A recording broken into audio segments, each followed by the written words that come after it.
কালকে আবার বলছেন কি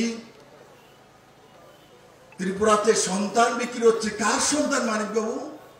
কালকে ভাষণ উঠিয়ে দেখুন, বলেন ত্রিপুরাতে সন্তান বিক্রি করে মানুষে অন্ন জোগাড় করতেছে। কোন গ্রহতে আছেন তিনি? তিনি আসেননি ত্রিপুরার মধ্যে, না বৃহস্পতি বা মঙ্গলে আছে। উনি কোন স্বপ্ন দেখেছেন ভোরবেলা? বলুন তো। আরে কোথায় ভাই ত্রিপুরা রাজ্যের মধ্যে মানিক বাবু তো আজকে প্রায় 2 বছর উপর হয়ে গেছে মুখ্যমন্ত্রী। কোন জায়গাতে কেউ যদি বলতে পারে ত্রিপুরাতে শিশুকে বিক্রি করেছে, রাজনীতি ছেড়ে দেব? মানিক বাবু আপনি বলুন, আপনি যে কালকে মিথ্যা কথা বলেছেন তার জন্য আপনি রাজনীতি ছাড়বেন কি ছাড়বেন না? হিম্মত হলে আসুন আগরতলা ময়দানে দেখান ত্রিপুরাতে কেউ সন্তান বিক্রি করে খেয়েছে। ভাউতাবাজি, মিথ্যে কথা। ত্রিপুরা মানুষকে মিথ্যে কথা বলে রাজনীতি করেছেন। তখন বিপ্লব দেবরা ছিল না বলে করে নিয়েছেন, কারণ কি আপনাদের বিটিং বসেছিল।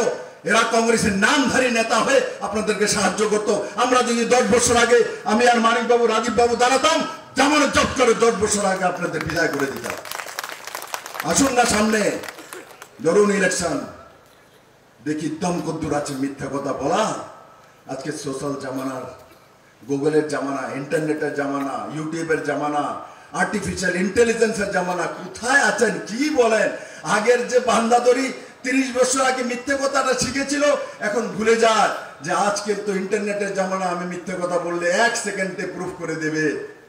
আসলে এক্ষুনি বুঝি ডেলি দেশের কথার বাইরে কোনো কিছু করেননি, এগুলি মনে পড়ে আপনার বারবার। এর বাইরে কিছু আসেনি।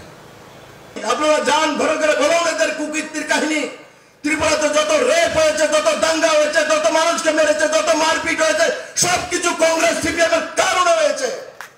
এর প্রায়শ্চিত্ত এদের করতে হবে। ইলেকশনে এদেরকে জবাব দিতে হবে। সাদা ধুতি পরলে হলে হয় না। সাদা ধুতি পরার সময় তার মধ্যে যাতে দাগ না লাগে তার প্রতি খেয়াল রাখতে হবে মেরে মিত্র।